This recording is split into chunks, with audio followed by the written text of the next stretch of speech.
They are one of the most prestigious fraternities in all of motorsports. The 74 men who have won the Indianapolis 500. Their faces adorn the world-famous Borg-Warner Trophy. But in the century-plus history of this great race, there is an even more exclusive group.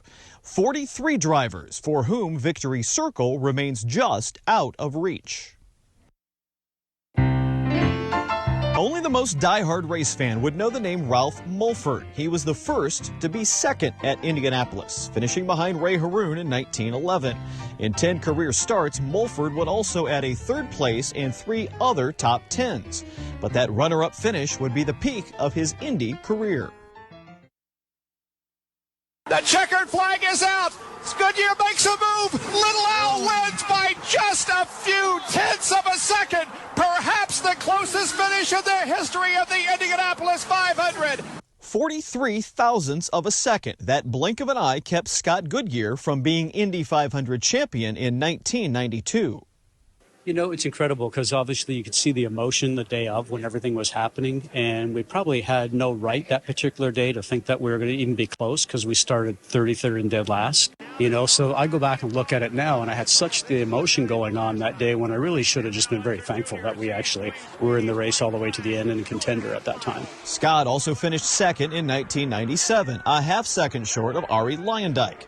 But that 92 finish remains one lasting piece of Indy history. I didn't get it, Brad, because I was like, I finished second. I didn't win, you know, so I don't understand everything about it. I had to wait all the way until doing television before I really understood what the people felt. And now I understand it. Marco Andretti's first Indy 500 saw him in the lead with a mile to go. But another epic finish left the then 19-year-old just short of a career-defining victory. The speed in the end of the Penske it's still to this day a question for me, but you know, the last lap gap even on the back straightaway when there was just 2 corners left was huge. So I don't think you see that very often, closed up and actually complete a pass. But you know, so that part's frustrating. We didn't close the deal, but I've slept since because I don't know what else I could have done different. Marco shares his second at Indy with his father. Michael Andretti led 97 laps in 1991, but saw Rick Mears pull away late for his 4th Indy win. 16 career 500 starts for Michael, topped by that lone runner-up finish. How has your perspective on that 2011 race changed a dozen years later? It's funny thinking back at, in my rookie season, kind of not knowing any better, how easy the race was. You know, we had good pit stops. There wasn't any kind of crazy strategy. We didn't have to gamble at all. We just stayed with the lead pack and kind of ran around like it wasn't, you didn't even really think that hard about what was going on.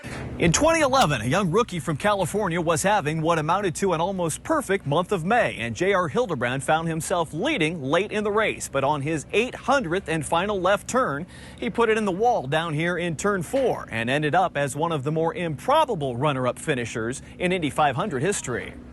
That experience for me in 2011 has only served to make me love this place more, and it's part of the respect that I have for it, that it doesn't owe you. And people come up to me all the time like, oh, you know, this place owes you one. It's like, this place doesn't owe you a damn thing.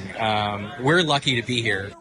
Alex Palou will lead the field from the pole position this Sunday, but in 2021, in just his second Indy 500, Palou was left to wonder what could have been, while Elio Castroneves celebrated his historic 4th win. It was a lot of mental game. I was not really ready, honestly. That year I was just like seeing what was going on and trying to match what Elio was doing. But there's a lot of tension, amazing tension, and hopefully I get to do that again this year. The most recent second belongs to Pato O'Ward. The young Mexican driver has proven his 500 prowess already. In just 3 career starts, he's finished 6th, 4th, and 2nd. And keep in mind, there are 4 former champions in this field that have also been an Indy 500 runner-up, proving that second place does not have to be a lasting legacy at the Brickyard. The IMS Museum is honoring the 43 drivers whose best Indy 500 finish is second. Some of their cars are on display, along with artifacts from their careers. The exhibition is there now through next month.